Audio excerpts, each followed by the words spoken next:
Bien, esta es la segunda parte de la clase de redes. Nos habíamos quedado justo aquí. Lo último que habíamos visto era recordar lo del modelo cliente-servidor. Y ahora lo que vamos a ver pues, son los servicios. Los diferentes servicios, los servicios más populares que se utilizan en Internet y cómo funcionan, ¿vale? Bien, entonces lo que voy a hacer es aquí activo las transparencias y bueno, pues vamos a continuar. Bien, el primer servicio, o realmente el servicio más usado de Internet es este, el DNS, aunque entiendo que la mayoría pues no tenéis ni idea de esto. Pero el servicio DNS es el que más se utiliza, DNS es el acrónimo del inglés Domain Name System. Domain Name System, que es el sistema de nombres de dominio. ¿Por qué digo que es el servicio de Internet más utilizado? Porque cada vez que utilizáis el nombre de un ordenador, acceso a un determinado dominio, a una máquina concreta, pues este servicio se está ejecutando. Fijaos que como hemos comentado ya sobradamente en las transparencias, ¿vale? Pues una dirección IP, por ejemplo, la dirección IP del servidor links.uji.es es 150.128.98.104. Pues vamos a verlo aquí en la pizarra, ¿vale? Tenemos el ordenador links.uji.es. Pero sabemos que realmente este ordenador está identificado en Internet por su dirección IP, como ya lo sabemos, que es 150.128. ¿Qué había dicho? 98.104. ¿Vale? ¿Dónde estoy? Aquí. 98.104. ¿Vale? Esta es la dirección IP y esta es realmente la única manera de acceder a este ordenador. Sin embargo, nosotros cuando accedemos a links no usamos esta IP. Lo que hacemos es usar este nombre de dominio. ¿Quién es el servicio de Internet que se encarga de transformar, de traducir este nombre a esta dirección IP? Porque en realidad vuestro ordenador, aunque vosotros escribáis links.uji.es, por ejemplo con WinSCP o con el PUTTI para hacer una conexión remota o para hacer transferencia de ficheros, ¿vale? Aunque hagáis lo que hagáis, vuestro ordenador en realidad está usando la dirección 150.128.98.104 y esta dirección se la proporciona el servicio DNS.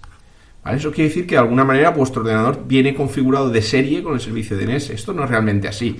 Realmente lo que ocurre es que el servicio DNS se configura en el momento que nos conectamos a Internet. Cuando os conectáis a vuestro Wi-Fi, al Wi-Fi de vuestra casa, a vuestro router, cuando os conectáis al Wi-Fi de la UJI, o cuando os conectáis a una conexión de cable en un ordenador de la UJI, Ethernet, una conexión Ethernet, pues el servicio DNS se configura y el servicio DNS es el que se encarga de resolver los nombres. ¿Vale?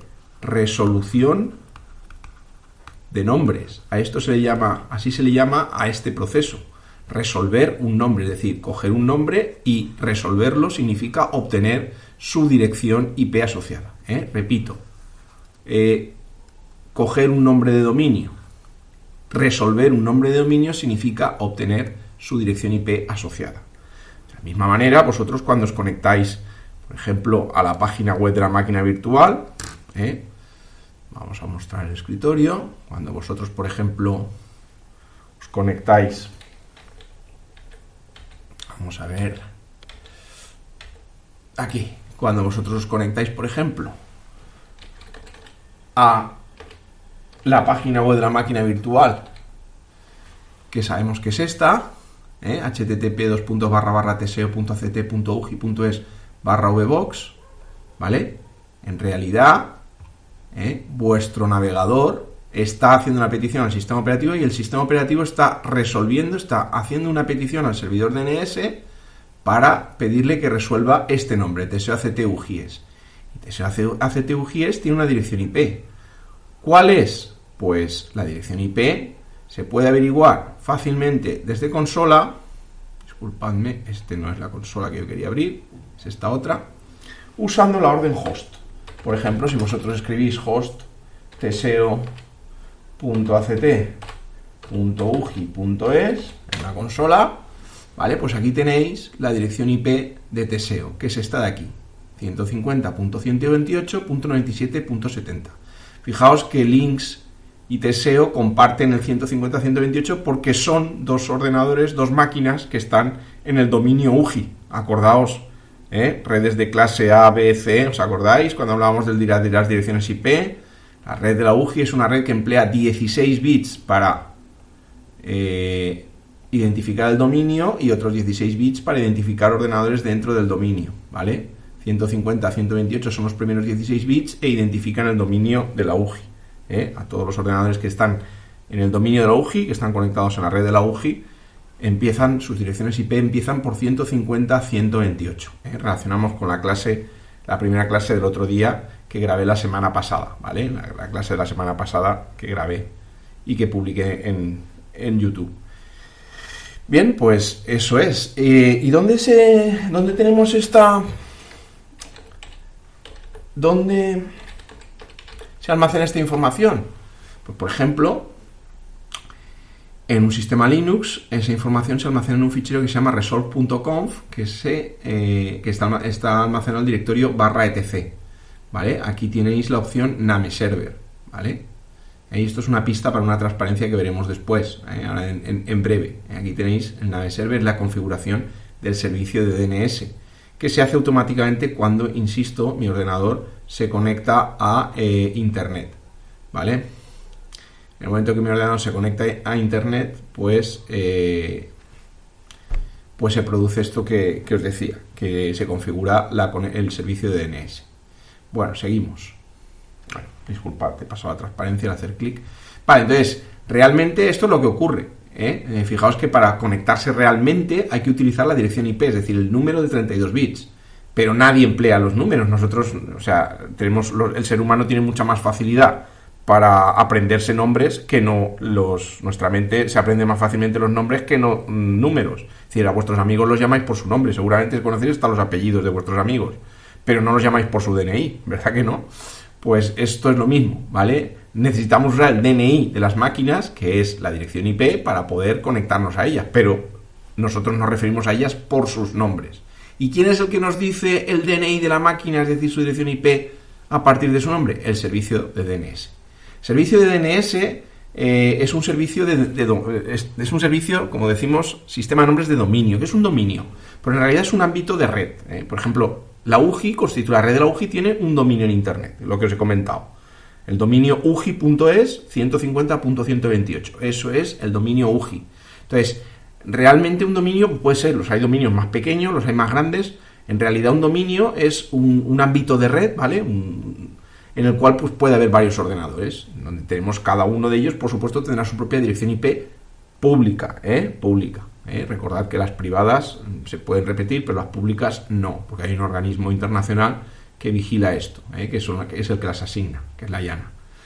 Bien, entonces, la red de la UJI, como digo, constituye un dominio en Internet, pero hay más dominios. Por ejemplo, los dominios se pueden estructurar a alto nivel, por ejemplo, por temas. Por ejemplo, .com, los dominios que terminan en .com son de empresas comerciales. El .gov hace referencia al gobierno de Estados Unidos. .edu hace referencia a instituciones educativas de los Estados Unidos. ¿Vale? .org, un dominio que hagan .org, son organizaciones sin ánimo de lucro. ¿Vale? Pero también a más alto nivel los dominios se pueden estructurar también y se estructuran en algunos casos como para hacer referencia a países. Por ejemplo, .es es el dominio para España, .jp es el dominio para Japón, ¿vale? .fr es el dominio para Francia, y así. Bien. Para que os hagáis una idea, esto es la vida real, Vamos, la realidad es la que es. Me voy a conectar, por ejemplo, a mi router, al router de mi casa. Aquí estoy en mi casa. Vamos a ver, aquí tenemos el acceso. Esta es la página web que tiene mi router para la configuración. Tengo que ponerle la contraseña. Vale, accedo y aquí, ¿veis? Aquí tengo el estado, la configuración de mi sistema Wi-Fi Maya con mi router y los puntos de acceso y todo lo demás. Vale, ahí está funcionando.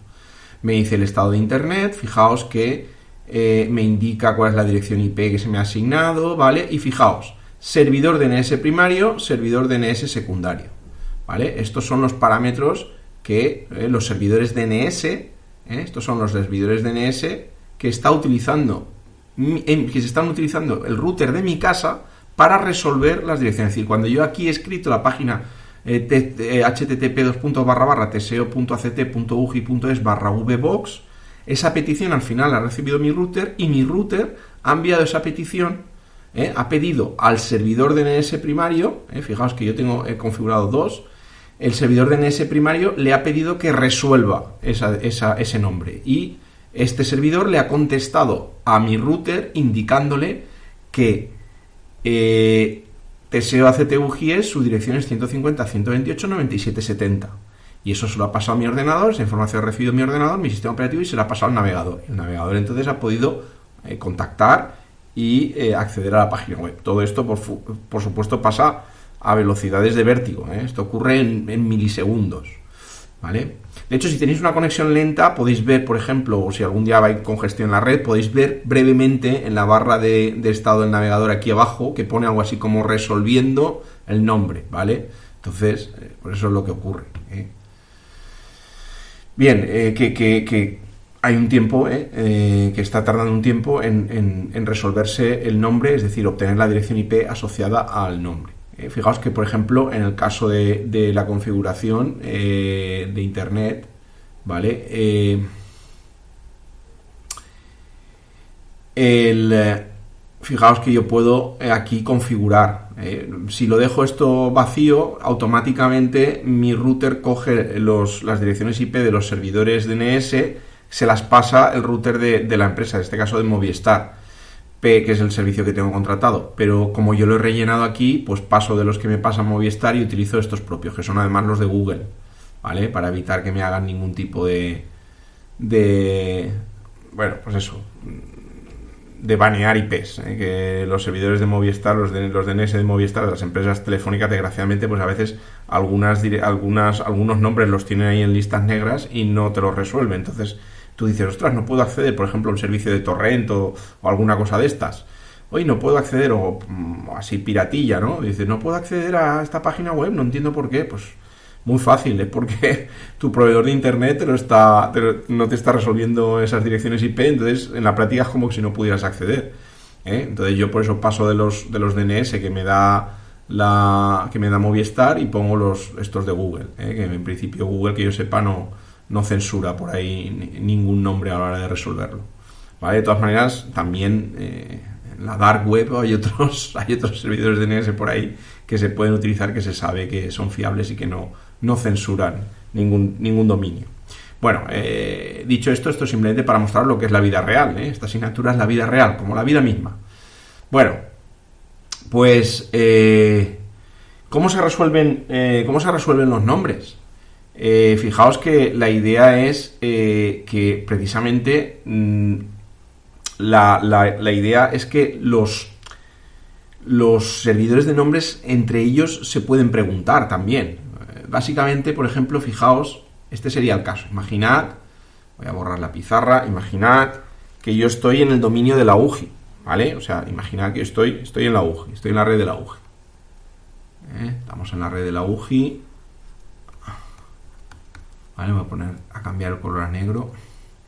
Y tenemos un ordenador, ¿vale? Conectado a la red de la UGI, ¿vale? Aquí, por ejemplo, en el aula, yo que sé, TD0208, en un aula informática. Estamos haciendo prácticas, estamos conectados ahí en un ordenador, haciendo prácticas, que está conectado a la red de la UGI. Y escribimos en nuestro navegador http://www.ugi.es, ¿vale? Este es el nombre, www.ugi.es, este ordenador, ¿vale? Envía la petición. ¿A quién se la envía? A un servidor DNS, el servidor DNS que tiene configurado el ordenador. ¿Y ese servidor DNS de quién es? De la UGI. El servidor DNS básicamente lo que tiene es como una especie de listín telefónico, Entonces dice, pues www.ugi.es le corresponde 150, 128, lo que sea, ¿vale? 16... 25, por ejemplo, ¿vale? Me lo estoy inventando, pero entonces el servidor DNS de la UJI, ¿vale? El servidor DNS de la UJI le devuelve a nuestro ordenador la dirección y entonces nuestro ordenador ya puede acceder, realmente está accediendo a la página web de la máquina 150.128.16.25, y nos muestra los contenidos de la página web de la UJI. Pero ¿qué es lo que ocurre si ahora, por ejemplo, el estudiante que está haciendo aquí las prácticas en el aula TDC 208 teclea, por ejemplo, www.elpaís.es, ¿vale? Vamos a acceder a la página web del diario, del periódico El País. Muy bien, la petición nuevamente se lanza hacia el servidor DNS de la UJI. Y ahora pueden ocurrir dos cosas. La primera cosa, la vamos a poner en azul. La primera cosa es que el servidor DNS de la UJI sepa la IP de www.elpaís.es. Si el servidor DNS de la UJI lo sabe, pues hace lo mismo de antes. Le devuelve la información, le pasa la información al ordenador y entonces el ordenador utiliza ya la dirección IP, la que sea, para acceder a la página web y mostrar los contenidos. Todo esto en milisegundos. Pero, ¿qué es la otra cosa que puede pasar? La otra cosa que puede ocurrir es que el servidor de nombres de la UJI, el DNS, no sepa resolver el nombre. ¿Por qué?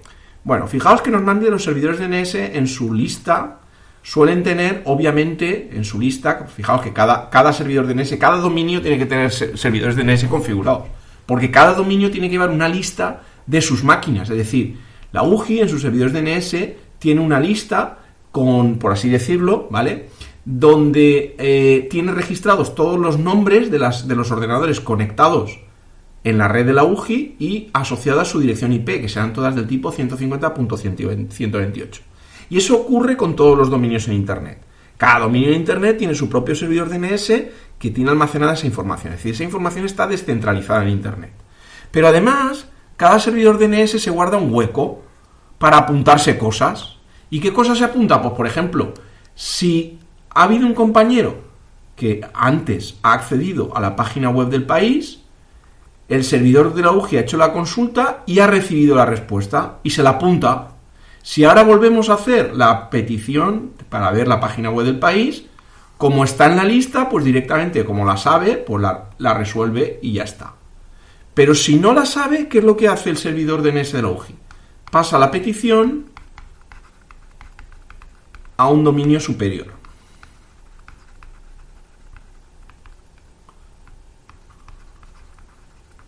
Por ejemplo, de UJI pasa a Rediris, que es la red a la que están conectadas todas las universidades públicas españolas, ¿vale? Entonces, puede ocurrir que los servidores de nombres de Rediris conozcan la respuesta, entonces se la dan al DNS de la UJI y el DNS de la UJI se la da al ordenador que ha hecho la petición. Puede ocurrir que los servidores de DNS de Rediris no sepan la respuesta. Entonces, ¿qué hacen? La pasan a un nivel superior. ¿A qué nivel? A .es. Servidores de nombres a nivel de España. Ahí ya seguro que alguien conoce cuál es la dirección IP de esta página, se la pasa a los servidores de nombres de Rediris, el servidor de nombres de Rediris se la pasa al DNS de la UJI y el DNS de la UJI se la pasa al ordenador. Y si en lugar de ser una página web de España es, por ejemplo, yo que sé, una página web de Estados Unidos, por ejemplo, una asociación cultural, ¿vale? Por ejemplo, www.playboy.com, ¿vale? Una asociación cultural. Pues, ¿qué es lo que pasa en ese caso? Pues, si un servidor de nombres a nivel de España no lo sabe, lo pasa ¿a qué? Al mismo nivel, a servidores de nombres de país, de Estados Unidos, entonces alguien resolverá. La cuestión es que alguien resolverá en última instancia la dirección IP para este dominio, la pasará al servidor de nombres de España, al de Rediris, el de Rediris al de la UJI y el de la UJI al ordenador que ha hecho la petición, ¿vale? Y así es como funcionan los servidores DNS. Fijaos que el servicio está descentralizado. Bueno, esto en cierta forma es un poquito, es cierto, es verdad que está descentralizado, que las listas están, pero hay servidores, digamos, a nivel mundial que sí que guardan gran parte de la información, tienen unas listas mucho más grandes. Pero bueno, no es... ¿Por qué? Pues para hacer que el servicio de DNS funcione más ágil, más rápidamente, ¿vale? Pero, insisto, es verdad lo que he dicho. El servicio DNS está descentralizado. Cada dominio tiene su propio servidor DNS, al menos un servidor. Normal es tener dos como mínimo. Uno que es el que hace el servicio y otro que está como réplica por si pasa cualquier cosa, ¿vale? Pero la idea es que cada dominio lleva su propia lista de nombres, es decir, lleva su parte del DNS mundial, ¿vale? Pero eso es cierto, es descentralizado. Pero además ocurre que hay ciertos ordenadores a nivel mundial, unos pocos, que guardan gran parte de esa lista, ¿vale? De una manera más centralizada. Pero bueno, esto es lo de menos. Volvemos a lo que estábamos comentando. Bueno, pues así funciona. Y esto es lo que tenéis aquí, ¿vale? Así es como funciona. Pues aquí tenemos a Fred, que se quiere conectar, que quiere, por ejemplo, hacer una videoconferencia con Jane. Jane está conectado a un ordenador, Fred está conectado a otro. Fred arranca el programa de videoconferencia para llamar a Jane, para conectarse al ordenador que está conectado a Jane. Lo que hace es, para conectarse a este ordenador, este programa hace una petición al servidor DNS, una petición a query DNS. ¿Quién es el ordenador I?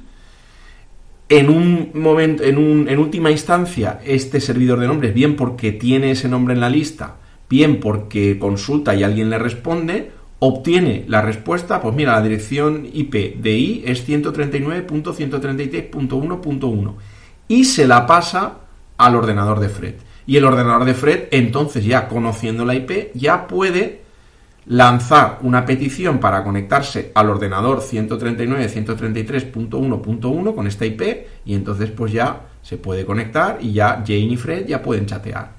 ¿Veis? ¿Cómo se identifica el servidor de nombres? Esto un poco la pregunta es, ¿qué fue primero, la gallina o el huevo?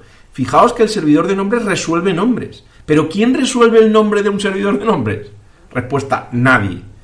Para identificar un servidor de nombres es obligatorio, como habéis visto en el caso de mi router, en la página web que os he enseñado de configuración de mi router, que tenía configurados dos DNS, 8.8.8.8, 8.8.8.4.4, esos dos, ¿vale? Que eran los de Google, como os digo, están identificados con su dirección IP. Esta es la excepción, es decir, los servidores de nombres siempre se tienen que identificar por la dirección IP. ¿Por qué? Pues porque para hacer una petición hay que enviar la petición al servidor de nombres.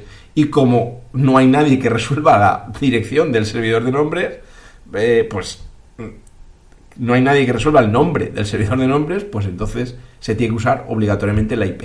Y así es como se configura. De hecho, cuando vosotros, insisto,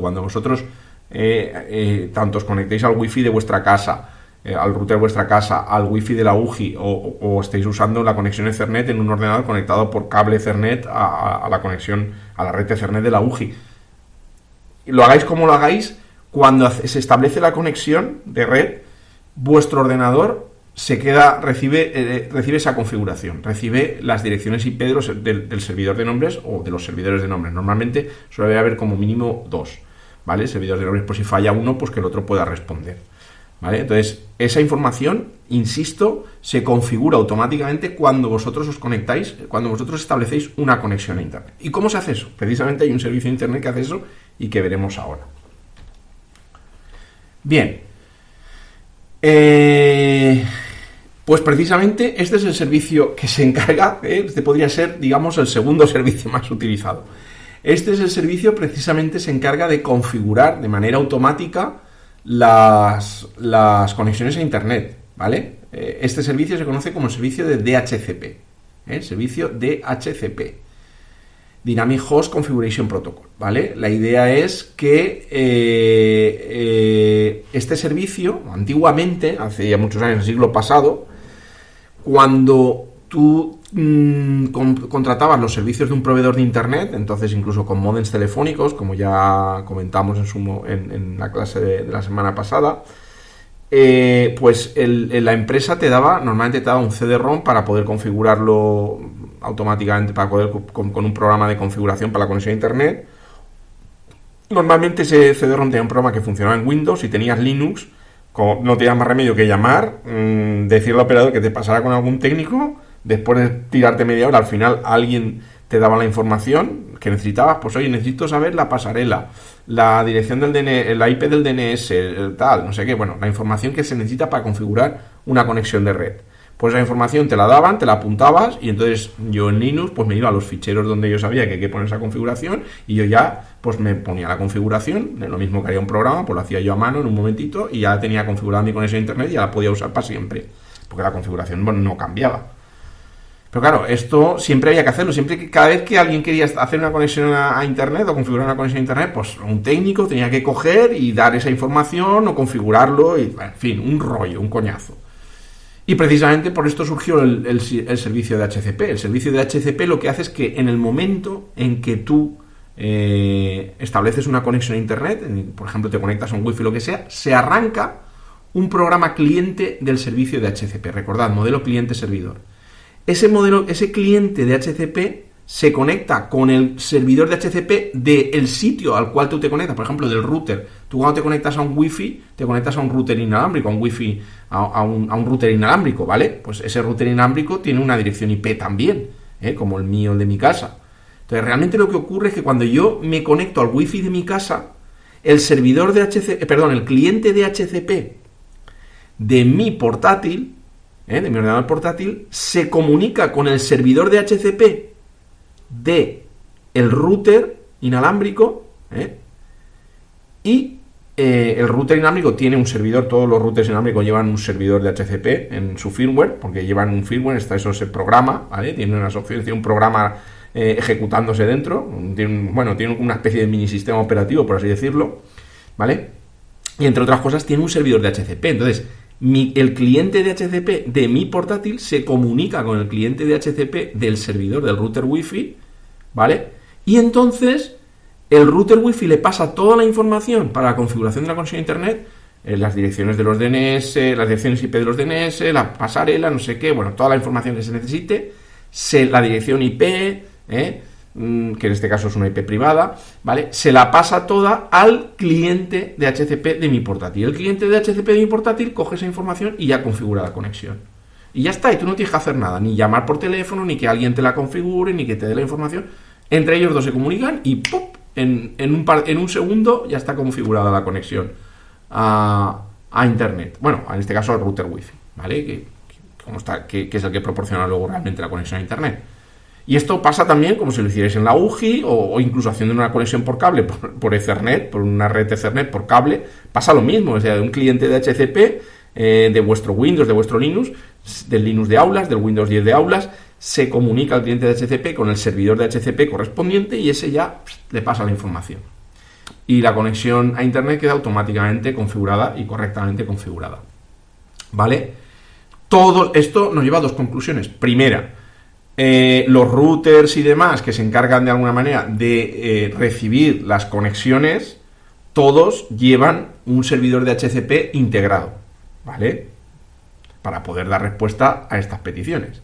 Y todos los sistemas operativos, tanto Windows como Linux, llevan ya de serie, integrado e instalado en el sistema, un cliente de HCP que está configurado correctamente para ponerse en marcha cada vez que alguien... cada vez que solicitáis una conexión a internet, sea una wifi, por cable, lo que sea, ¿vale? Y bueno, que sepáis que el servidor de HCP se puede configurar de varias maneras. Por ejemplo, hacer que la información, por ejemplo, la dirección IP, que se le pasa, porque tú recibes cuando te conectas a internet, te conectas a un wifi o donde sea, recibes una dirección IP. Puede ser una dirección IP pública, como ya sabemos, o si, por ejemplo, es el router de tu casa, recibirás una IP privada. Eso ya lo comentamos en la clase de la semana pasada.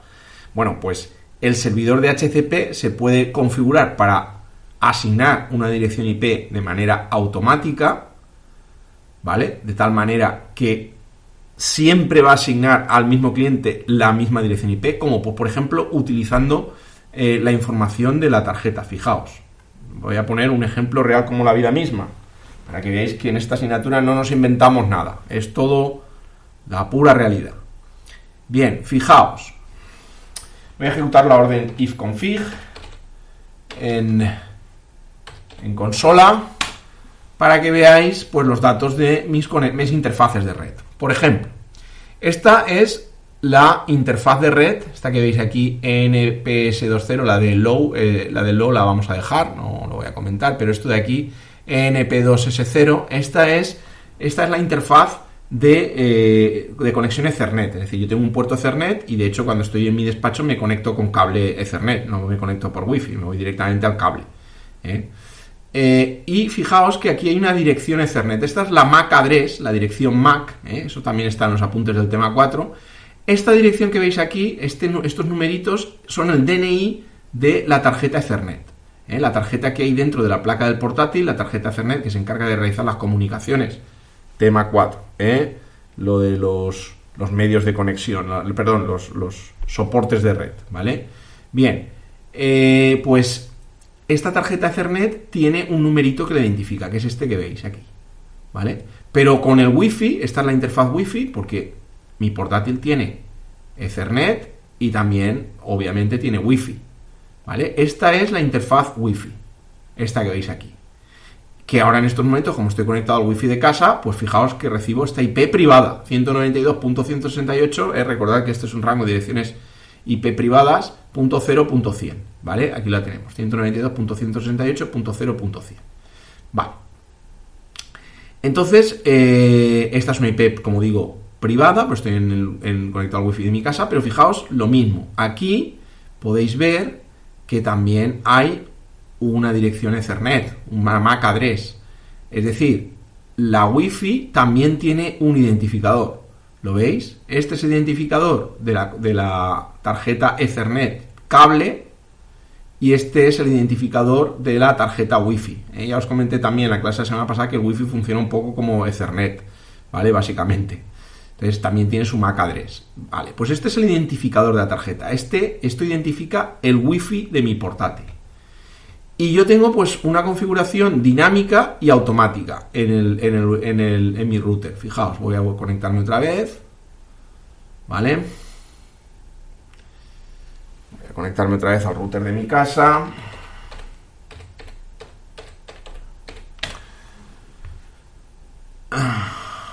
Vale, pues vamos a donde es... Lo he localizado que no me acordaba. Aquí, en los clientes conectados. Vale, aquí por ejemplo, pues esta es el cliente correspondiente. Este es mi portátil, que está conectado ahora en casa. Hay otros aparatos en casa conectados a internet, a un router, pero este es mi portátil. ¿Vale? Entonces, si le doy aquí a editar, fijaos. Aquí tengo asignado una reserva de IP. ¿Para qué dirección MAC?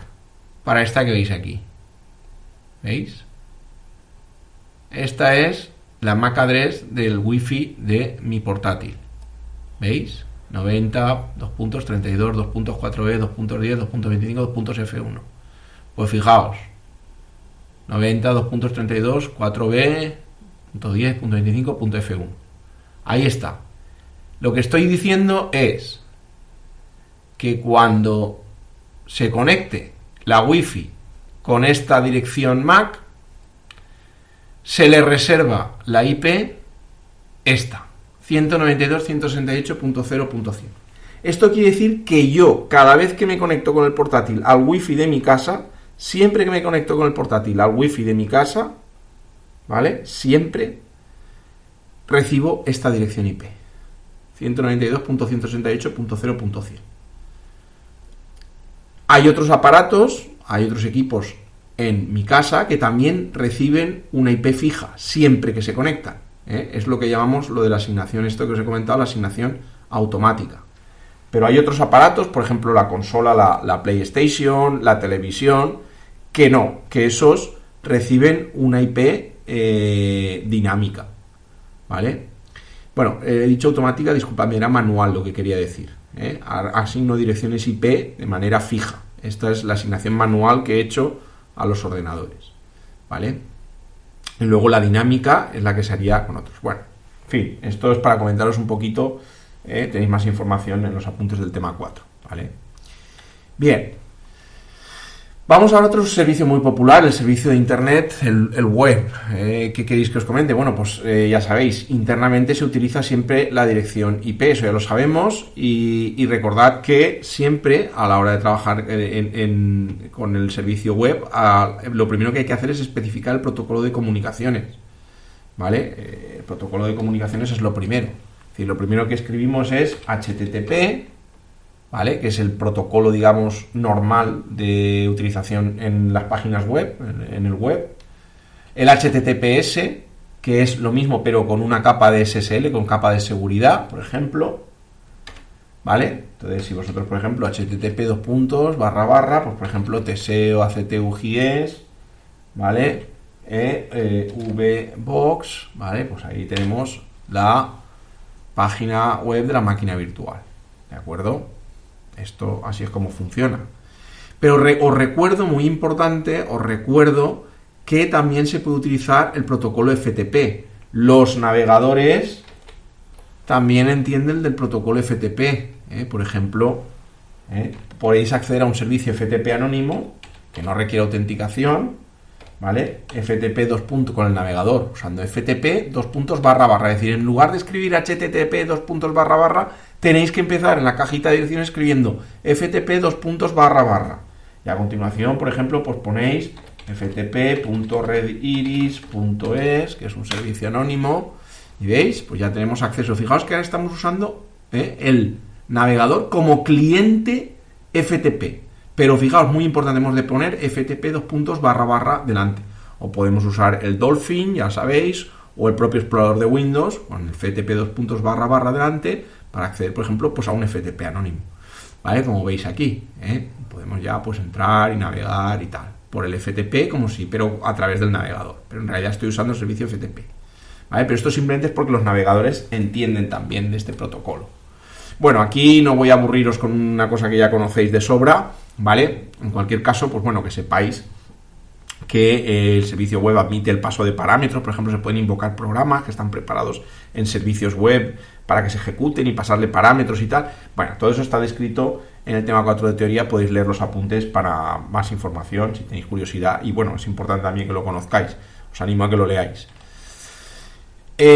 Otro servicio de internet muy popular es el FTP para transferencia de ficheros. Lo habéis usado en la práctica 2, por ejemplo. Nos hemos conectado a FTPs anónimos, hemos realizado transferencias FTP y demás, ¿vale? Bueno, aquí tenéis un poquito cuál es el proceso. Siempre cuando nos conectamos hay que dar el nombre del servidor al que nos conectamos. Bueno, aquí están hechos los pasos usando el cliente de consola, que trabajaremos con ello en la práctica 8, en el bloque de programación con el intérprete de órdenes. Bueno, en el bloque del intérprete de órdenes habrá una parte que dedicaremos también a la utilización de herramientas de conexión y transferencias remotas usando órdenes de consola.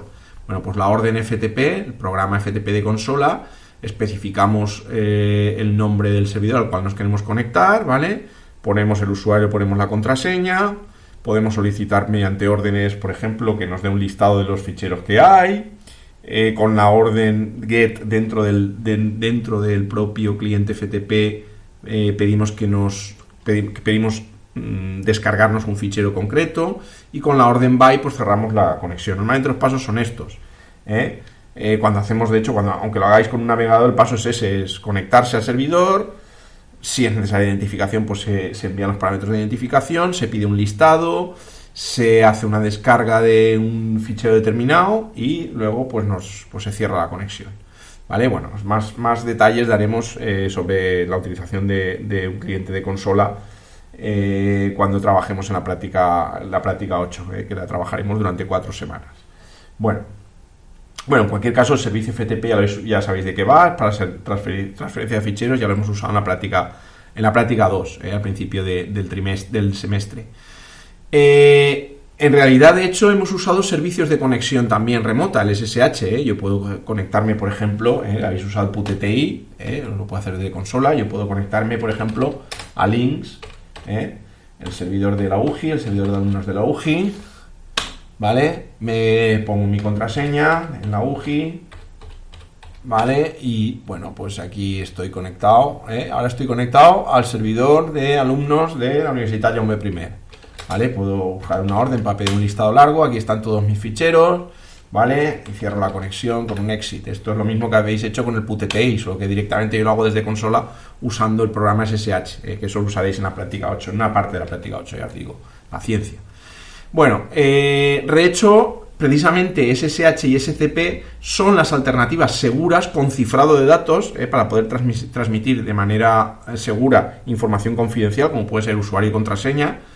Pues el equivalente SSH sería el equivalente al servicio Telnet antiguo que permitía hacer este tipo de conexiones, y SCP sería la alternativa al servicio FTP, que hoy en día pues está en desuso. De hecho, el Telnet ya no se usa, como digo, se usa el SSH en su lugar porque usa cifrado de datos, y el FTP no se usaría si no fuera por lo del tema del FTP anónimo, que ya comentamos en su momento. De no ser por los servicios de FTP anónimo, que son muy cómodos para dejar información pública a disposición de todo el mundo, pues el FTP no se usaría. Usaría directamente SCP, porque el FTP, recordad que, o el SFTP, SCP o SFTP, pero el FTP tal cual no, porque recordad que el FTP no cifra la información transmitida y por tanto la información confidencial, como puede ser usuarios, contraseñas, pues viajan por ahí, por la red y tal, ¿vale? Bien.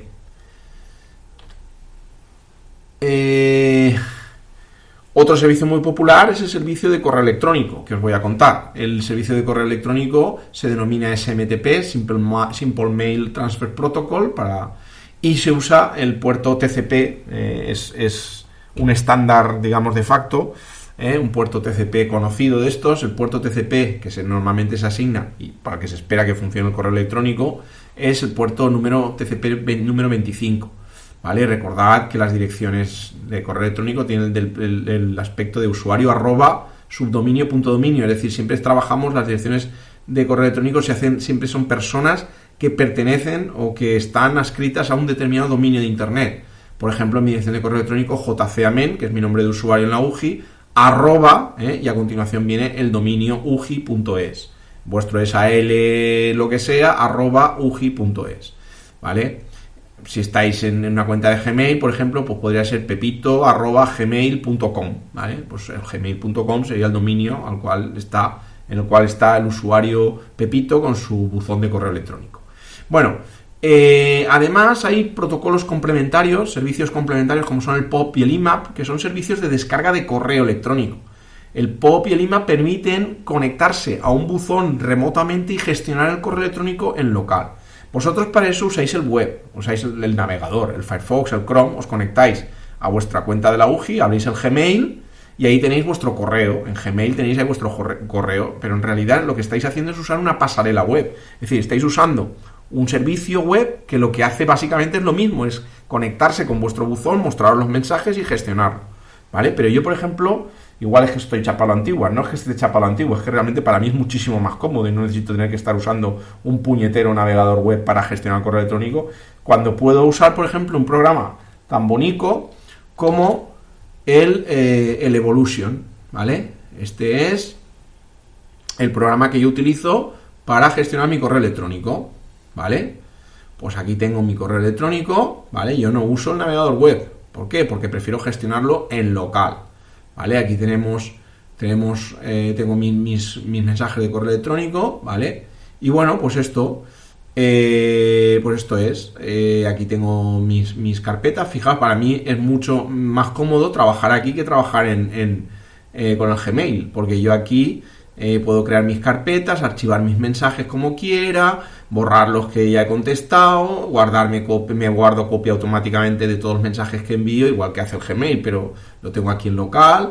Tengo aquí mis propias historias, tengo mis propios filtros anti-spam, puedo gestionar el correo de manera offline, es decir, por ejemplo, estoy en el tren, no tengo conexión a internet, ni no estoy usando tampoco el móvil para compartir la conexión a internet, no quiero estar conectado a internet. Puedo perfectamente contestar, este programa puede trabajar sin conexión a internet. Yo puedo coger un mensaje, redactar una réplica y redactando respuestas a mensajes que he recibido mientras estoy en el tren, ¿vale? No hay conexión a internet, por supuesto no los puedo enviar, pero cuando lo debo enviar se guardan en la bandeja de salida y cuando llego a mi casa me conecto a internet al wifi y todos los mensajes que tengo en la bandeja de salida los envío y ya está. Es decir, si he contestado 4 o 5 mensajes en el tren, pues los tengo ahí almacenados en espera de que haya conexión a internet para poder salir, y cuando me conecto al wifi de mi casa, pues salen y ahí está, y ahí se envían, ¿vale? Bueno, pues precisamente, si os fijáis, voy a ir aquí a preferencias. Esto es real como la vida misma, como digo. La asignatura es cojonuda. Si aquí tenéis la configuración de la cuenta jkamen@ugis. Bueno, @lsiugis es un alias. Bueno, aquí tenemos la cuenta de mi cuenta de correo electrónico en la UGI. Y fijaos, ¿de qué tipo es? IMAPX pone aquí. Si le damos a editar, veis cómo la tengo configurada. Este es el nombre de la cuenta, mis datos, aquí lo tengo puesto y tal. Recepción de correo. Para recibir el correo me conecto al servidor de IMAP de Google. El IMAP es imap.googlemail.com, a un determinado puerto, ¿vale? Le pongo mi nombre de usuario, he puesto mi contraseña, utilizo además cifrado TLS, que es el más seguro que hay, ¿vale? Y lo que hace mi servidor de correo electrónico es conectarse al servidor IMAP y pedirle que se descargue una copia de los mensajes que tengo en mi buzón, ¿vale? Y esto es para recepción de correo. Para el envío de correo, pues utilizo el servidor smtp.googlemail.com en el puerto 465, también con cifrado, ¿vale? También estoy identificado, de tal manera que cuando yo envío un mensaje de correo con este programa que se llama Evolution, ¿vale? Pues mi programa Evolution se pone en contacto con este servidor, smtp.googlemail.com, y le pasa el mensaje. Y este, como ve que estoy autorizado porque soy el usuario tal con esta contraseña, envía el mensaje pues como si se enviara por Gmail, igual, ¿vale? Y a la hora de recibir el correo lo mismo, se descarga el correo de mi buzón, una copia, ¿vale? Pero también lo mismo porque estoy identificado con mi usuario y mi contraseña. Si no, no me dejaría acceder a los mensajes, ¿vale? Entonces estoy usando un servicio, concretamente el servicio que tengo configurado es el IMAP, que bajo mi punto de vista es superior al POP. El POP, de hecho, se usa menos, pero bueno, también los dos tienen características parecidas. La diferencia fundamental es que realmente el POP, cuando se descarga los mensajes, los borra del servidor. Entonces se te quedan en local. El IMAP no. El IMAP lo que se descarga es una copia de los mensajes. Pero cuando tú borras un mensaje en local y le dices que se borre definitivamente, él se comunica con el servidor y le dice, oye, este mensaje bórralo. Y se borra también del servidor. Pero es una diferencia sustancial, ¿eh? Aquí, cuando se descargan los mensajes, ya se borran del servidor. Aquí no. Aquí se descarga una copia y solamente cuando yo la borro en local es cuando con el IMAP se borra también en el servidor. Bien, otros servicios de internet, pues en las news, eso fue bastante popular en su momento, sobre todo a finales del siglo pasado, principios de este siglo. Ya no es tan popular, aunque hay muchos servicios que se utilizan ahora de consulta de noticias, de buzones de noticias, de paneles de noticias y demás, que por debajo están usando estas cosas. Todavía se sigue usando en internet. Por ejemplo, podéis conectaros a Groups Google.com, ¿vale? Vamos a hacerlo. Y podéis ver groups.google.com, ¿vale? Y podéis ver pues que hay pues grupos de noticias, el servicio de news, de grupos de noticias. Claro, me pide que abra sesión porque necesito, para conectarse a Google, vamos a ver este servicio, necesito identificarme. Bueno, pues me identifico y ya está. Aquí vamos a Groups y aquí tenemos pues mis grupos y demás. Estos son grupos que están aquí creados en la UGI, grupos de correo de la UGI, o bueno, no son grupos de correo, son grupos de noticias. Se envían mensajes por correo realmente y demás, ¿vale? Pero también se pueden buscar también grupos. Bueno, aquí tenéis mis grupos, pero también hay todos los grupos y mensajes. Si vais a todos los grupos y mensajes, pues podéis ver. Podéis buscar, por ejemplo, grupos de la jerarquía comp, ¿vale? Pues aquí tenéis... No, perdón, esto no. Estos son todos los grupos... Disculpad, voy a darle aquí a todos los grupos. No, estos son grupos de la UGI. Vale. Para acceder a grupos de fuera tendría que hacer otra cosa. Estos son los grupos de la UGI. A ver, si en vez de poner my groups pongo groups google.com, groups.google.com, groups.google.com, vale. No, me redirige a mis grupos. No recuerdo ahora cómo había que hacerlo, pero se pueden buscar grupos por internet, como estos que veis aquí, ¿vale? A ver, un momentito. Vale, lo he encontrado. Es que como aquí cada vez Google va cambiando las interfaces, bueno, pues aquí en buscar, ¿vale? Voy a buscar en grupos fuera de la organización, ¿vale? De fuera de la organización. Si vais aquí en búsqueda avanzada, por ejemplo, podéis poner un nombre del grupo, por ejemplo, comp.lang.c, ¿vale? Le damos a buscar, le doy a fuera de mi organización, prueba de buscar en todos los grupos y mensajes, y aquí lo tenéis, ¿veis? Por ejemplo, tenéis el grupo com.lang.c de China, ¿vale? Aquí podéis ver noticias sobre de China, ¿vale? Sobre, pues eso, lenguaje de programación C. Pero también, y podéis uniros al grupo, y entonces os recibiréis correos electrónicos cada vez que alguien publique una noticia o algo, ¿vale? Pero también se pueden buscar, ¿vale? También se puede buscar, a ver, vamos a conversaciones, no, vamos a todos los grupos y mensajes. Y aquí en buscar, en búsqueda, vamos a buscar, no, en todos los grupos y mensajes, no. Esto es que ya digo, la interfaz esta es un poco chungui. Vuelvo otra vez a mis grupos, búsqueda avanzada. Voy a buscar, por ejemplo, pues sobre concursos. Mirad, el grupo es .rec.tv,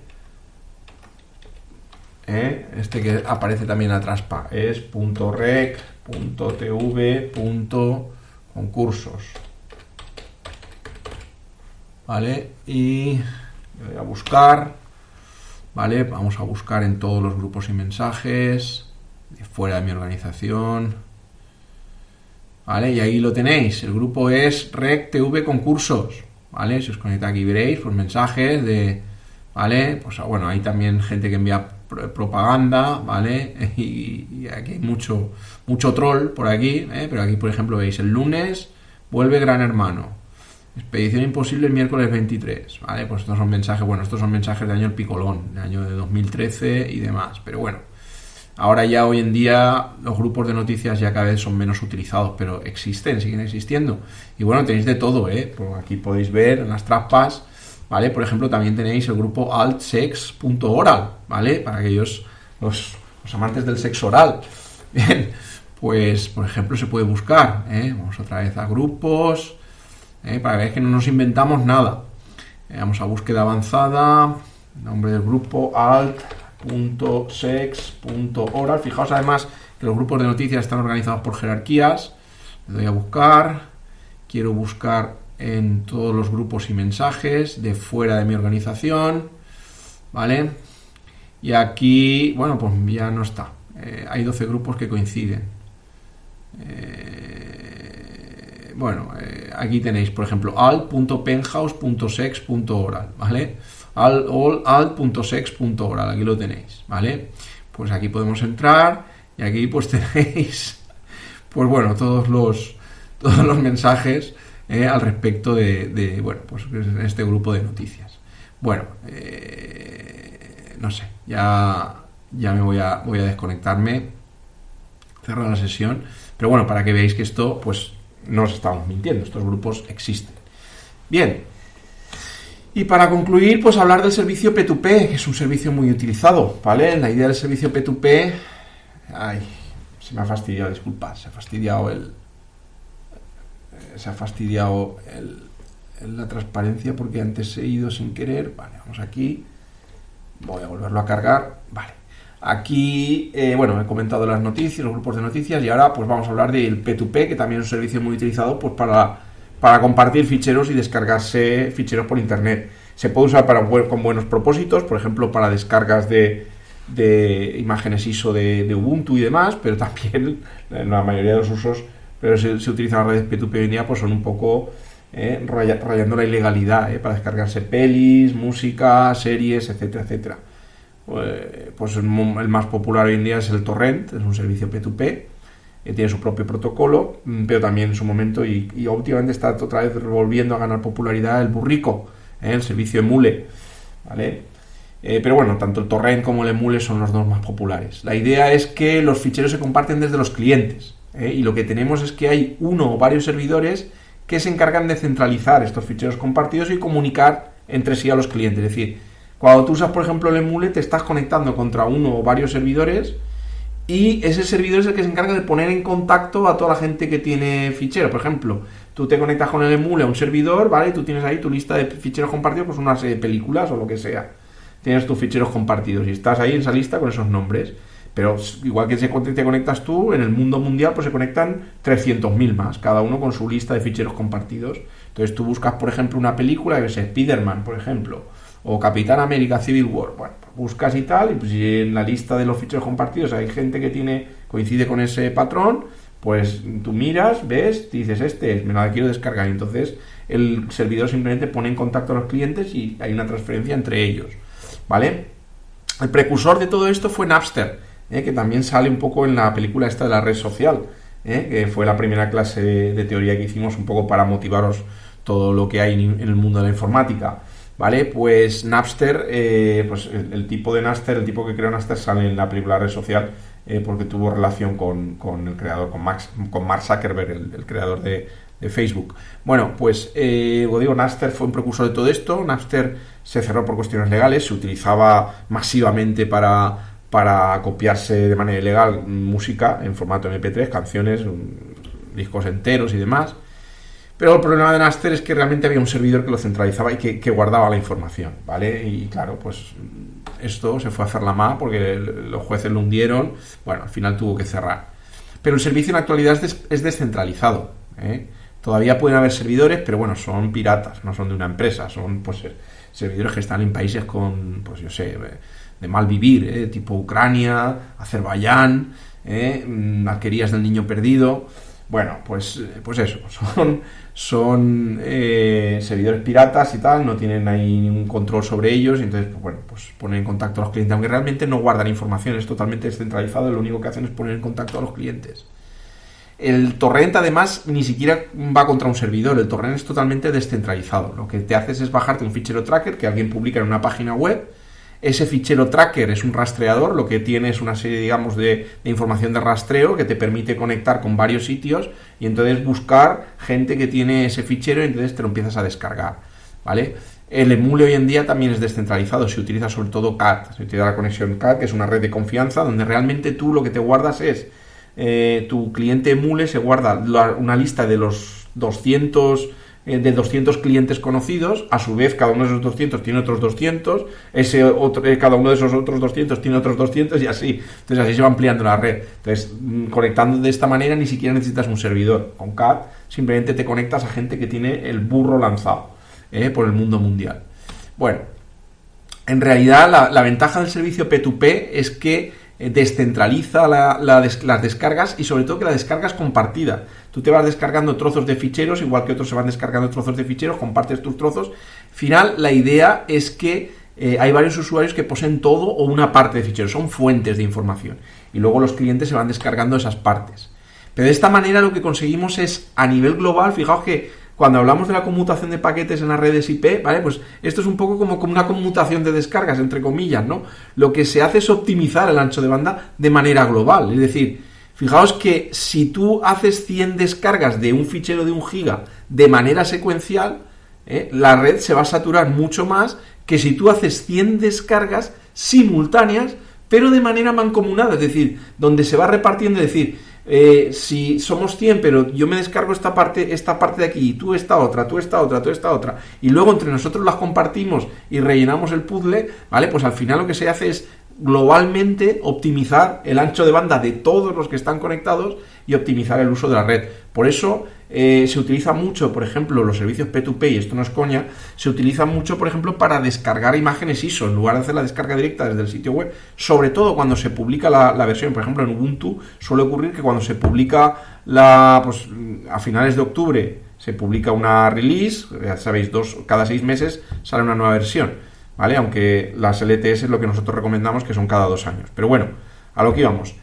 A finales de octubre y a finales de abril salen las nuevas versiones de Ubuntu, y Kubuntu, Xubuntu, bueno, cualquiera de sus derivados. ¿Y qué es lo que ocurre? Pues que la gente se lanza, pues en la primera semana pues hay un montón de gente que se lanza a descargarse la imagen ISO. Y normalmente lo que ocurre es pues, que se colapsa el sitio web, o son las descargas muy lentas. Precisamente ellos lo que te recomiendan es, en esas primeras semanas, utilizar un cliente P2P, como el Torrent, por ejemplo, para descargarse las imágenes ISO, los ficheros ISO. Porque de esa forma se optimiza las descargas y no se colapsa el tráfico de red hacia los servidores correspondientes, ¿vale? Y bueno, pues eso es la ventaja del P2P. Y bueno, pues con esto nada más, simplemente comentaros, claro, los servicios P2P pues tienen hoy en día los problemas legales que tienen que ver con el tema de la copia de seguridad y copia privada, que se comenta al final del tema 4 de teoría. Echadle un vistazo a esas cuestiones legales, os lo recomiendo. No voy a comentar más al respecto, pero bueno, ya sabéis los problemas que tiene esto. Es decir, el P2P no es que sea ilegal, es el uso que se puede hacer de las herramientas lo que es ilegal. Es decir, un cuchillo no es una herramienta legal. Si lo usas para cortar carne, pues bien, pero si lo usas para apuñalar a otra persona, pues eso es un delito, claro. Pues esto es lo mismo. Bien, pues nada más, con esto ya concluyo la clase y bueno, pues en la clase de teoría del próximo lunes resolveremos dudas sobre esto y veremos también, comentaré algunas cosas del tema 7, ¿vale? Bueno, pues esto es todo.